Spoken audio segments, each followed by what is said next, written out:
Okay, let's dive right into this. Welcome to today's Explainer. We're looking at a really fascinating collection of English phrases curated by a Japanese software engineer who was getting ready for an overseas assignment. He quickly realized that textbook English just wasn't cutting it in the real world. So, he documented 10 incredibly practical phrases to help bridge that gap between sounding like a stiff textbook and sounding like a totally natural native speaker in the workplace. Honestly, do you sound robotic in English meetings? It's a completely fair question.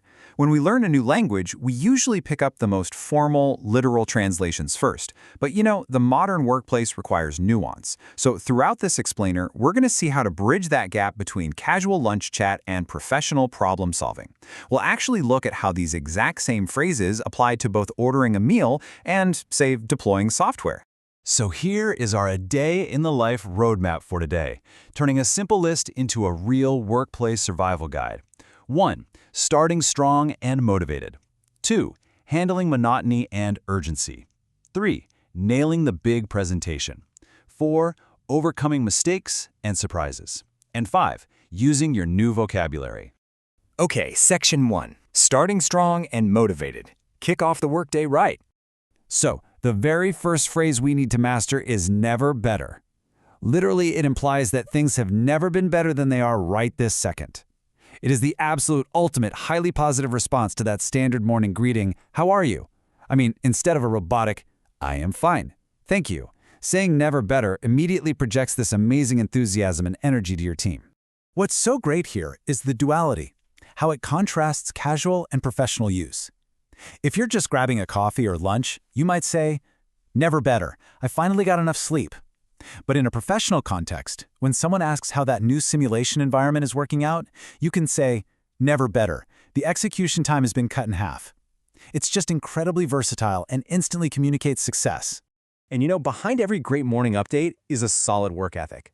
Think of it kind of like your internal compass, the diligence and the dedication you set for yourself. It's all about finishing what you start so you can actually deliver those projects on schedule. It's a core value that your colleagues are going to admire just as much, if not way more, than your pure technical skills. Moving on to Section 2, handling monotony and urgency, surviving the midday slump. All right, so by the time lunch is over, you might be facing some seriously boring tasks. Enter the phrase mind-numbing. This is a massive step up from simply saying something is boring. Mind-numbing implies that a task is so incredibly repetitive and tedious that it literally paralyzes your ability to think. Just think about going to the dentist. Just as dental anesthesia totally numbs your mouth, these ultra-repetitive tasks act exactly like anesthesia for your brain. They literally make your mind feel numb. Let's look at the contrast again. Waiting in a massive line for a restaurant, that can totally be described as mind-numbing. But at the office, manually copying the same data into 5 different files is mind-numbing. Using this phrase perfectly captures the sheer mental exhaustion of tedious data entry, and it does it in a way that sounds incredibly natural. But hey, you can't be numb for long, right? Because suddenly a deadline pops up out of nowhere. That's when you might hear, or even use, chop chop. It just means hurry up, get moving quickly. We use it to create a rapid sense of urgency. Imagine a chef rapidly chopping vegetables at this really intense tempo. Chop, chop, chop. You might say to your team, "Chop, chop, everyone, the client meeting starts in 10 minutes. But actually, a quick word of warning here.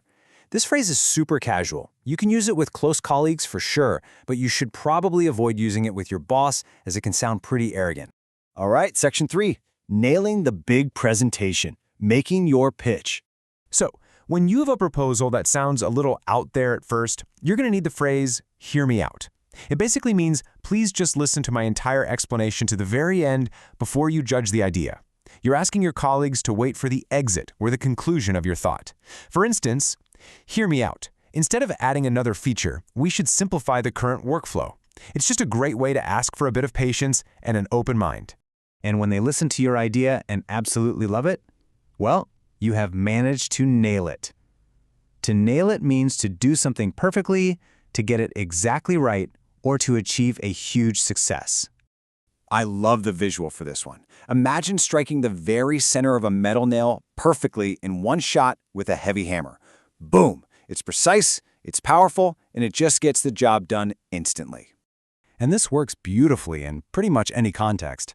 At lunch, you could praise a coworker by saying, "Wow, you nailed the restaurant choice today. This curry is excellent." Back at the desk, that exact same coworker might turn to you after a meeting and say, "You nailed the presentation. The explanation was clear." It is a tremendous compliment. Section 4. Overcoming mistakes and surprises. Bouncing back from setbacks. Now, when things inevitably go wrong late in the afternoon, the ability to shake it off is absolutely vital.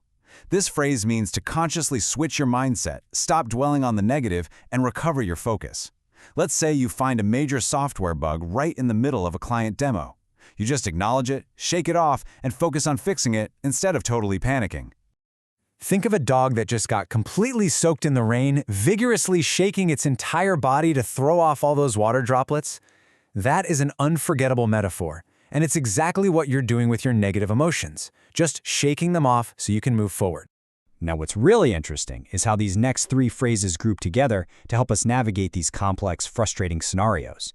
First up, we have even though, which powerfully shows contrast, like even though the prototype worked in testing, it failed at the factory.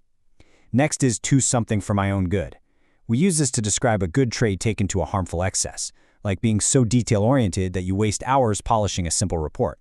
And finally, you can express sheer disbelief with would ever do, as in, why would anyone ever enter the same master data into 3 different systems? These phrases are absolute lifesavers for expressing frustration and surprise with native-level nuance. And finally, Section 5, using your new vocabulary. Put it into practice. Okay, so here's a simple 3-step strategy to actually master these phrases. First, remember the visual metaphors, the chef chopping, the wet dog shaking, the hammer hitting the nail. Our brains remember images way better than raw text. Second, notice the duality. Realize that these phrases aren't locked into just business or just casual settings. They work beautifully for both. And third, honestly the most important step, commit to using just one of these phrases at the office tomorrow. So I'm going to leave you with this final thought. Take a look at your meetings and tasks for the day ahead. Are you going to ask someone to hear me out? Will you celebrate a success by telling a colleague they totally nailed it? Or are you just going to focus on trying to shake off a setback? Really, which of these 10 phrases will you use at the office tomorrow? Think about it, pick one, and try it out. Thank you so much for joining me on this explainer, and I will see you next time.